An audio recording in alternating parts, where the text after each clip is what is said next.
नमस्कार, मैं पवन खत्री और आज हमारे साथ खास मुलाकात में मौजूदा विधायक भी हैं कांग्रेस से और मौजूदा दावेदार भी हैं और इनको कांग्रेस से टिकट भी मिल चुकी है। तो आज हमारे साथ विनोद चौधरी जी हैं, इनसे खास मुलाकात में हनुमानगढ़ की राजनीति पे चर्चा करेंगे। सबसे पहले स्वागत है सर। नमस्कार जी। अ, सर अगर हम बात करें आपको टिकट मिली है कांग्रेस से, उसके बारे में आप क्या कहना चाहेंगे? मैं तो ये कहूँगा अभी पार्टी ने जो मेरे पे विश्वास जताया है और मैं मुख्यमंत्री जी का बहुत ही आभारी हूँ जिन्होंने ये 7वीं बार मुझे मौका दिया है और पूरा प्रयास करेंगे कि उनके विश्वास पे हम खरा उतरें। और हनुमानगढ़ की जनता ने भी मेरा हमेशा बहुत सहयोग किया। पहले मेरे फादर थे और 4 बार इन्होंने मुझे बना दिया और मैं समझता हूँ कि हमने भी काम के अंदर कोई कमी नहीं रखी। जो हनुमानगढ़ के अंदर विकास हुआ है, मेरे ख्याल में जो जयपुर के अंदर सुविधा है वो आज हनुमानगढ़ के अंदर, चाहे मेडिकल कॉलेज है, मेडिकल कॉलेज के साथ 300 बेड का हॉस्पिटल है, एग्रीकल्चर कॉलेज है, नर्सिंग कॉलेज है, गर्ल्स कॉलेज है, पॉलिटेक्निक कॉलेज है, ITI है, डाइट है। कोई ऐसी चीज़ नहीं है जो मेरे ख्याल में हनुमानगढ़ में नहीं है एजुकेशन के अंदर। और मुख्यमंत्री जी ने जो काम किया इन 5 साल के अंदर, ये एक ऐतिहासिक है जिसकी हम लोगों ने कल्पना नहीं की थी। वो काम आ गया हमारे यहाँ से। अभी देखो आप, हनुमानगढ़ के अंदर पहला शहर होगा जो फाटक रही है। अब गंगानगर रोड पे तो अंडर पास बन गया है और अभी पीलीभंगा सूरजगढ़ रोड पर भी 20 करोड़ रुपया मंजूर हुआ है जिसके ब्लॉक वगैरह बन रहे हैं। मेरे ख्याल में इसी महीने में ब्लॉक से नीचे लग जाएंगे। तो मेरे ख्याल में कहीं कोई दिक्कत नहीं आई किसी को। और जो शहर के अंदर अंडरपास बने हैं, मेरे ख्याल में 20-30 बने, कहीं आदमी को रुकने की जरूरत नहीं। जैसे ये गांधीनगर का है, ये भी एक ऐतिहासिक है। भगत सिंह चौक से कोर्ट हमारी 1 किलोमीटर होगी, जिसके लिए हमें 3-4 किलोमीटर का चक्कर लगा के जाना पड़ता था। मैं समझता हूँ तो उनकी विकास हुआ है। एक भाई साहब, इंदिरा रसोई 8 रुपये में खाना, उसके अंदर एक सब्जी है, दाल है और चपाती है, टेबल लगे हुए हैं, कुर्सियाँ लगी हुई हैं। अब अभी हमारे यहाँ एक रास्ते के अंदर एक होटल खुला है गुरनूर पैलेस के अंदर, उसका इमली नाम से होटल है। तो हम वहाँ से निकलते हैं तो हमने एक दिन उनका मेनू देखा भी आपका क्या है। तो उसके अंदर एक चपाती के 50 रुपये देंगे और 80 रुपये जो है बेचने की रोटी के, 300 रुपये की दाल और 500 रुपये की सब्जी, और हम तो 8 रुपये में दाल सब्जी भी दे रहे हैं। तो मुख्यमंत्री जी ने कोई कमी नहीं छोड़ी। अब आज गरीब गुरबा आवाज हमारी 12 पंचायतों में तो खुल चुकी है और लोगों में बड़ा आकर्षण है इसका। कहीं लेट आ गई, कोई बाहर से लेबर आई हुई है, काम करने वाले हैं, गरीब आदमी है, वो 8 रुपये में रोटी खा लेता है। इससे सस्ती मेरे ख्याल में दुनिया में कोई नहीं। मुख्यमंत्री जी का बहुत आभारी हैं। हर वर्ग के लिए उन्होंने सोचा है। आज शहर के अंदर हमारे किसान लोग भी आते हैं, तो अब हॉस्पिटल है, मरीज के साथ आते हैं, उनको कहाँ खाना खाएं, तो 8 रुपये में वो खाना खा लेते हैं। मैं समझता हूँ कि हमारे यहाँ दो तो हनुमानगढ़ शहर के अंदर ही इंदिरा रसोई खुली हुई है, गाँवों के अंदर खुल रही है, यहाँ 4 खुल गई, 2 टाउन में खुल गई, 2 जंक्शन में खुल गई और बड़ी अच्छी खाना मिल रहा है। हमने खा के भी देखा है, टेस्टी होता है खाना। मैं समझता हूँ कि गवर्नमेंट ने ये सबसे बड़ी सुविधा की है। आम आदमी शहर में आ गया तो व्यापारी सामान लेके आ गया, तो मरीज लेके आ गया, तो उसको कोई दिक्कत नहीं आती है। और मुख्यमंत्री जी ने जो मांगा वो उन्होंने दिया है। 20 जनवरी को यहाँ मुख्यमंत्री जी आए थे हनुमानगढ़, मीटिंग की और उसमें हमने 3 बातें उनसे मांगी। पहली तो हमने ये कि हमारे शहर के ऊपर एक काला धब्बा है जो स्पिनिंग मिल थी, हमारी एक इंडस्ट्री थी, वो भी उन्होंने बीजेपी के राज में बंद कर दी, तो उसको चालू कराने की बात थी। दूसरा, हमारे भाखड़ा के अंदर खाड़ी जो है वो कच्चे थे, तो उसके लिए हमें बजट दिया जाए ताकि हमारे खाड़ी पक्के हो जाए। और तीसरी मांग थी कि जो सफाई कर्मचारी है ये गरीब तबका है और वो बेरोजगार हैं, तो उनको रोजगार के लिए उनकी पोस्टें दी जाए। तो उन्होंने तुरंत तीनों मांगे कर दी। स्पिनिंग मिल चालू करने की बात कर दी, उसके लिए 35 लाख रुपए एक सैंक्शन हुआ है, वो एक एजेंसी को देंगे जो सर्वे करेगी कि ये जो मशीनें हैं इनकी रिपेयर से काम चल सकता है या कोई बदलने की बात है, क्या क्या इसमें कमी है, कैसे ये कर सकती है, उसकी वो रिपोर्ट देंगे। उसके बाद ये काम इसका शुरू हो जाएगा। सड़कों के लिए 463 करोड़ रुपए उन्होंने मंजूर कर दिया अब तक सारे बाखड़ा के। और जो सफाई कर्मचारी थे वो 30,000 की उन्होंने भर्ती कर दी। तो मैं समझता हूँ कि ऐसे मुख्यमंत्री जो मांगा वो दिया, ये मेरे ख्याल में ये कल्पना नहीं कर सकता कोई आदमी। और वो धरातल पे आ चुके हैं। अब स्पिनिंग मिल के लिए 35 लाख रुपए सैंक्शन कर दिए। एक सर्वे टीम आएगी, वो सर्वे करेगी। पक्के खाड़े बनने शुरू हो गए हैं और काफी बन चुके हैं। 30,000 कर्मचारियों की भर्ती कर दी। तो मैं समझता हूँ कि विकास के काम के अंदर उन्होंने कोई कमी नहीं छोड़ी है। और जनता भी चाहती है कि जो सरकार इतना काम करती है उसको हम वापस रिपीट करें, ताकि हमारे जो और भी अधूरे काम है वो भी हमारे पूरे हो सकें। लगभग हनुमानगढ़ के अंदर बड़े बड़े जितने भी काम थे वो लगभग सारे हो। चाहे यहाँ यूथ हॉस्टल की बात है, चाहे यहाँ टाउन हॉल की बात है। 35 करोड़ रुपए से टाउन हॉल बन रहा है 6 बीघा जमीन के अंदर। टाउन के अंदर मिनी फूड पार्क 25 करोड़ रुपए उसके सैंक्शन बन रहा है। यूथ हॉस्टल भी यहाँ अपने यहाँ मंजूर हो गया। नशा मुक्ति केंद्र सरकारी वो यहाँ मंजूर हो गया। तो कोई ऐसी चीज नहीं है जो आज हनुमानगढ़ के नहीं है। जो हमारी एक ये कैनाल कॉलोनी के अंदर CSC चल रही थी, एक कमरे के अंदर चल रही थी, उसके लिए 6.5 करोड़ रुपए मंजूर कर दिए। आज दूरदर्शन के पास उसकी बिल्डिंग बन रही है। 30 बेड का हॉस्पिटल बनेगा और उसमें एक जांच केंद्र भी बना रहे हैं जिसमें 100 तरह की जांचें होंगी। हनुमानगढ़ के अंदर 3 जो है वो जनता क्लिनिक भी खुल गई है। तो चिकित्सा और सुविधा 25 लाख रुपए का मुफ्त इलाज है, 10 लाख रुपए का दुर्घटना बीमा। मैं समझता हूँ ये ऐतिहासिक है। जब 1150 रुपए सिलेंडर था, ये पहला मुख्यमंत्री है जिसने आम आदमी के लिए सोचा भी इस महंगाई के अंदर उनको किस तरह की राहत है। तो 1150 वाला सिलेंडर 500 रुपए के अंदर, और एक बटन दबाया सबके पैसे खाते में आ गए। मतलब जो उन्होंने जबान से निकाल दी वो तुरंत जमीन पे लागू हुई है। इसी तरह से मिनिमम जो आपकी पेंशन है वो 1,000 रुपये कर दी।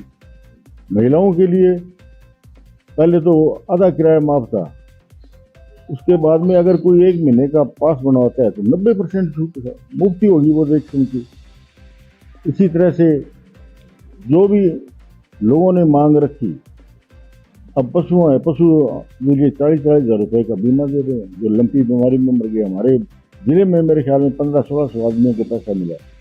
तो मैं समझता हूँ कि मुख्यमंत्री जी की इस कल्याणकारी योजनाओं की वजह से और उनके काम की वजह से लोग वोट देंगे, सरकार दोबारा बनेगी, ये मैं गारंटी से कहता हूँ। सर, अगर हम बात करें यहाँ पे युवा पीढ़ी ज़्यादा है और युवा पीढ़ी नशे में गिरफ्त है। और अगर हम बात करें नशा यहाँ बहुत बढ़ रहा है, जैसे मेडिकल नशा हुआ सर, और चिट्टा है यहाँ और है। तो नशे के साथ साथ सर अपराध बहुत बढ़ रहे हैं जैसे। तो आपको सर जनता ने मौका दिया है, आपको टिकट मिली है, जनता द्वारा भी मौका देगी आपको। तो नशे के खिलाफ आप किस तरह कार्य करेंगे? भाई साहब, ये कोई एक ना तो सरकार कर सकती है ना पुलिस कर सकती है। इसके लिए जन जागृति की जरूरत है। सारी जनता इसको चाहिए। कोई परिवार के अंदर अपने बच्चे को नशे के अंदर जाना नहीं चाहता, लेकिन जब वो लुक छिप के इसका पता नहीं चलता। पहले तो जब वो ऐन आदि हो जाता है तब पता चलता है, तब कुछ हो नहीं सकता। तो हमारे जनता का इसका सब में सहयोग होगा। अगर कोई नशा बेचता है तो उसके वो इतला दें, उसको पकड़ सकते हैं, कार्रवाई करवा सकते हैं। लेकिन इसमें जनता का सहयोग नहीं होगा तो मेरे ख्याल में नहीं हो सकता। और ये हमारे पंजाब से और ये चिपता हुआ इलाका है, वहाँ नशे की प्रवृत्ति ज़्यादा है। और नशा एक ऐसी चीज़ है साहब, जब एक बार लग जाता है इसको छोड़ना बड़ा मुश्किल। वो कहता है मैं प्राण छोड़ दूंगा लेकिन नशा नहीं छोड़ूंगा। ये ऐसी लत है ये। इसके लिए हमें सभी को जागरूक करना पड़ेगा और हम पूरा प्रयास करेंगे कि इसकी हम रोकथाम करें। जहाँ से आ रहा है, पकड़े भी हैं काफ़ी लोगों को। ये बाहर से जो नशा आ रहा है उसकी पड़ताल करने की जरूरत है, ये आ कहाँ से रहा है। उनको अगर हम पकड़े जाएंगे तब ये कमी हो सकती है। जब से ये पोस्ट बंद हुआ है तब से इसकी नशा प्रवृत्ति की ज़्यादा प्रचलन हुआ है। और ये एक बहुत घातक है। एक परिवार में अगर कोई नशेड़ी बन गया तो सारा परिवार ही तबाह हो जाता है, ये हम सब समझते हैं। इसके लिए पूरा प्रयास करेंगे कि इसकी रोकथाम की जाए। सर, अगर हम बात करें यहाँ किसानों की, तो किसान क्षेत्र है, अपना किसानी क्षेत्र है ये एरिया, और यहाँ पानी की बड़ी मांग रहती है और पानी के लिए यहाँ पर आंदोलन चलते हैं लगातार। और अगर देखें तो पंजाब के अंदर आम आदमी पार्टी सरकार है और राजस्थान में आपकी कांग्रेस की सरकार है, मौजूदा में आप विधायक हैं। तो किसानों के लिए किस तरह का कार्य करेंगे सर? देखो, किसानों के लिए सरकार ने कोई कमी नहीं छोड़ी, पक्की नहरें बना दी और अभी ये पक्के खाड़े बन जाएंगे। भाई पानी है तो धरती रानी है, पानी के बगैर कुछ भी नहीं होता है, अपने कितना ही किसानी कर सकते हैं। और मैं समझता हूँ कि हमारे यहाँ पानी की व्यवस्था ठीक रही है, पानी की कोई कमी नहीं रही, फसलें अच्छी हुई हैं। लेकिन अब की दफ़ा है ये जो बीज है ये इसकी अच्छी क्वालिटी नहीं थी, ये गुलाबी सुंडी आने की वजह से हमारी नजरें सारी तबाह हो। तो ये सेंटर का है तो उनको सचेत भी किया है और बीज के इसमें बदलाव की जरूरत है ताकि किसान बच सकें। भाव भी कम है, भाव भी बढ़ाने की जरूरत है ताकि किसान बच के। हर चीज़ की महंगाई होगी, आज खाद DAP महंगी होगी, आपकी सुपर महंगी होगी, पोटास जो 600-700 रुपये कटा था आज वो 1800 रुपये का हो गया। तो जितनी खेती महंगी हो रही है उसके अनुपात में अगर भाव बढ़ेंगे तभी किसान बच सकता है। तो उसके लिए हम स्टेट लेवल पर तो हम पूरा प्रयास करेंगे, लेकिन ये सारा महकमा सेंटर का है, उनको भी करना चाहिए। उन्होंने BJP सरकार ने 9 साल में किसानों के लिए, व्यापारियों के लिए, गरीबों के लिए, किसानों के लिए किसी के लिए कुछ कोई स्कीम नहीं दिया है। तो ये उनकी है भी, वो इनको सुविधा है। मैं समझता हूँ राज्य सरकार ने कोई कमी नहीं छोड़ी है, उन्होंने हर तरह की खाद की जो है वो भी इनको पूरी उपलब्ध कराई है। 5 साल में एक पैसे का रेट नहीं बनाया। अब डीजल पेट्रोल है 100 रुपये है साहब, तो इस पे इन्होंने कोई कम नहीं किया, जबकि उसके रेट बहुत कम थे कच्चे तेल के। तो ये सेंटर का मामला है, इसके बारे में हम कुछ नहीं कह सकते। किसानों के लिए हमारी सरकार ने जो भी स्टेट के अंडर के अंदर बैंक थे, चाहे कोऑपरेटिव सोसाइटी थी, चाहे भूमि विकास था, केंद्रीय सहकारी बैंक था, हमने सारा कर्जा माफ किया। अब वो ये बात कह रहे हैं कि इन्होंने पूर्ण कर्जा माफ नहीं किया। अभी जो बैंक सेंट्रल गवर्नमेंट के अंडर में है उनका हम कैसे कर सकते हैं? वो तो सेंट्रल सरकार कर सकती है, लेकिन राज्य सरकार के जितने भी थे सारे माफ कर दिए किसानों के कर्जे, और उनको दोबारा भी हमने ऋण दिए। मैं समझता हूँ ये सरकार की बहुत ही खुला दिल है कि पैसे भी माफ किए और दोबारा उनको ऋण भी हम दे रहे हैं। तो मैं समझता हूँ कि राजस्थान सरकार ने कोई कमी नहीं छोड़ी है। कमी रखी है तो केंद्र सरकार ने रखी है कि उनका एक पैसा भी माफ नहीं किया, जबकि बड़े बड़े सेठों के उन्होंने माफ किया, लेकिन किसान का एक पैसा उन्होंने माफ किया। सर अगर मौजूदा में बात करें, हम यहाँ पे आपने खूब विकास कार्य कराए हैं। हनुमानगढ़ की बात करें, हनुमानगढ़ दिखने भी लग गया और श्री गंगानगर के बाद में बना था यहाँ जिला हनुमानगढ़ का। लेकिन आपने ये भी कहा था कि मुझे एक बार अभी टिकट दोबारा मिले और मैं दोबारा जो विकास कार्य रह गए हैं वो मैं करवाना चाहता हूँ। तो कौन से विकास कार्य रह गए हैं सर आपके अनुसार जो आप करवाना चाहते हैं? मैं आम लोगों से पूछता हूँ, आप बताओ अब कौन सा काम करना है, वही करवाएंगे। मैं जो महसूस कर रहा हूँ कि एक तो हमारे सीवरेज की और पानी की समस्या है, क्योंकि पहले जब सीवरेज के लिए 280 करोड़ रुपए यहाँ सेंक्शन हुए थे, लेकिन वो कंपनी फेल हो गई, कोर्टों में चले गए, वो काम हमारा रुक गया। अब ये रूसी को पैसे मिले हैं, तो मैं समझता हूँ ये सीवरेज वाली और पानी की जो समस्या है वो भी हम पूरा अच्छी तरह हल करने का प्रयास करेंगे और हमारा फोकस भी इसी काम पर ज़्यादा होगा। बाकी जनता जो चाहेगी वो हम करवाएंगे, और बड़े कामों में तो मेरे ख्याल में कुछ बचा नहीं है। फिर भी अगर कोई कमी रहेगी है तो अगर दोबारा हमारी सरकार बनेगी तो हम निश्चित तौर से उनको पूरा करेंगे। तो सर आप हमारे चैनल की तरफ से, हमारी चैनल की टीम की तरफ से आपको बहुत बहुत बधाई हो टिकट। नहीं, आपका चैनल भी बहुत अच्छा है, लोगों को तक ये बात पहुँचाते हैं आप, इसके लिए आपको बहुत बहुत बधाई और धन्यवाद। आप आए, आपने हमारी बातें सुनी, और मैं समझता हूँ कि हमारा प्रयास है अभी हनुमानगढ़ शहर को, मैं चाहता हूँ कि राजस्थान में सबसे अच्छा शहर में साफ सुथरा और सुंदर। आज हमारी सड़कें देखो, और हमारी सरकार ने नगर पालिका में 10 किलोमीटर, नगर परिषद में 20 किलोमीटर और नगर न्यास में 30 किलोमीटर की सड़कें दी है सरकार ने, ताकि शहरों के अंदर काम हो सके, शहरों में सफाई हो सके। और मैं आप तुलना करके देख लो दूसरी जगह से, हमारा शहर अच्छा है, खुली सड़कें हैं, और कहीं भी मेरे ख्याल में तो कोई खड्डा नहीं है। मैं समझता हूँ कि ये शहर दिन दुनिया रात चौगुनी तरक्की करे, और मैं बड़ा ही भाग्यशाली हूँ कि इन सब कामों का श्रेय मुझे मिला। मेरे टाइम में सारे काम हुए। हमने 125 किलोमीटर तो सड़कें बना दी साहब, डामर रोड, जो 1 करोड़ में सिर्फ 2.5 किलोमीटर सड़क बनती है। मुख्यमंत्री जी ने हमें 10-10 करोड़ रुपए दिए, कुछ हमारे कृषि उपज मंडी से हो गए। तो मैं समझता हूँ अगर ये 10-10 करोड़ रुपए मुख्यमंत्री जी नहीं देते, ये 20-30 साल सड़कें नहीं बन सकती थी। आज हमारा कोई गांव नहीं बचा जहाँ सड़कें नहीं हो, कोई गांव, हर ढाणी ढाणी हम पानी दे रहे हैं, टूटी लगा रहे हैं। और 2 लाख ढाणियों में सरकार ने घोषणा की है बिजली देने की बात है, तो ढाणी ढाणी में लट्टू रहे हैं। तो मैं समझता हूँ चौमुखी विकास हुआ है और बहुत कम टाइम में। हमारे 2 साल तो कोरोना के अंदर निकल गए और उसमें भी जो इन्होंने व्यवस्था की मुख्यमंत्री ने, वो भी एक आदर्श है, देश के लिए आदर्श है। जो इन्होंने जो स्कीमें दी हैं, मेरे ख्याल में दुनिया में कहीं नहीं है। 25 लाख का इलाज कहीं नहीं, दुर्घटना बीमा 10 लाख रुपए का कहीं नहीं है, 500 रुपए में गैस सिलेंडर, मिनिमम पेंशन 1000 रुपए। मैं समझता हूँ कि ऐसी स्कीमें कहीं भी नहीं। और ये देश के अंदर लागू ओल्ड पेंशन वाली बात, आप कोई छोटी बात है साहब?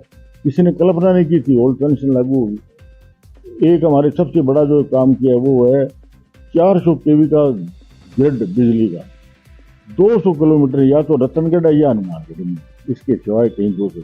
अब थर्मल से डायरेक्ट लाइट हमारे हनुमानगढ़ जिले में है और हम गंगानगर को या दूसरी जगह देंगे, उसके लिए 100 कुछ बीघा जमीन टैंकियों के ऊपर रिक्वायर कर लिया, वो भी जल्दी लगेगा। आने वाला वक्त के अंदर बिजली बहुत जरूरी है। आज मोबाइल चार्ज कराने बिजली चाहिए, कपड़े धोने हैं तो बिजली चाहिए, कपड़े प्रेस करने हैं तो बिजली चाहिए, पानी ऊपर चढ़ाना है तो बिजली चाहिए। आज मोपेड है वो बिजली से चल रहा है, कारें हैं वो बिजली से चल रही हैं, ट्रेनें बिजली से चल रही हैं। भविष्य में आने वाले समय में बिजली जो है वो एक जिंदगी का एक अहम हिस्सा बन जाएगी और उसकी हमने पहले ही व्यवस्था की है। यहाँ 400 केवी का जो ग्रिड बन रहा है उसे सारे इलाके को फायदा मिलेगा। सर, आपकी यहाँ पर हनुमानगढ़ में माने तो लोकप्रियता बहुत है और जनता आपको बहुत चाहती है, तो आप जनता से क्या अपील करना चाहते हैं? जनता से, जनता का ये हमारा प्रेम ही ऐसे ही बना रहे। हमारा परिवार आज़ादी से लेकर आज तक राजनीति में रहा। मेरे फादर 52 के अंदर डिस्ट्रिक्ट बोर्ड के चेयरमैन बने, हनुमानगढ़ पंचायत समिति के पहले प्रधान मेरे फादर, फिर वो भूमि विकास बैंक के भी अध्यक्ष रहे और कृषि उपज मंडी के भी चेयरमैन रहे, एमएलए भी रहे और उसके बाद में हमें मौका मिला तो उस परिपाटी को हम आगे बढ़ा रहे हैं। हमारा जो प्रेम भाव है, दुनिया में व्यवहार ही है जो कुछ है, तो ये समझते हैं सबसे पहले व्यवहार, उसके बाद काम। मान सम्मान जो वो प्राथमिकता है, हर आदमी इज्जत मान चाहता है और हम उसमें हमने जो हमारे बुजुर्गों से जुड़े हुए थे वो पीढ़ी दर पीढ़ी आज हमारे साथ है। हमने परिवार की तरह उनसे व्यवहार किया है, एक दूसरे के दुख सुख के साथी हैं, यही हमारा है। मैं तो यही कहता हूँ कि हम कोई नेता बन के नहीं, हम तो एक कार्यकर्ता के रूप में सबसे भाईचारा रखे करके काम करते हैं। जैसा कि आप देख रहे थे कि हमारे साथ खास मुलाकात में आज मौजूदा विधायक हैं कांग्रेस से विनोद चौधरी जी, और इसके बाद अभी इनको मौजूदा में टिकट भी मिली है दोबारा से कांग्रेस से, और कांग्रेस पार्टी ने इन पे पूरा विश्वास दिखाया है और जनता भी इन पे पूरा विश्वास दिखा रही है। आप देख रहे थे पवन खत्री के साथ कैमरामैन पवन कुमार गर्ग। जय हिंद, जय भारत माता।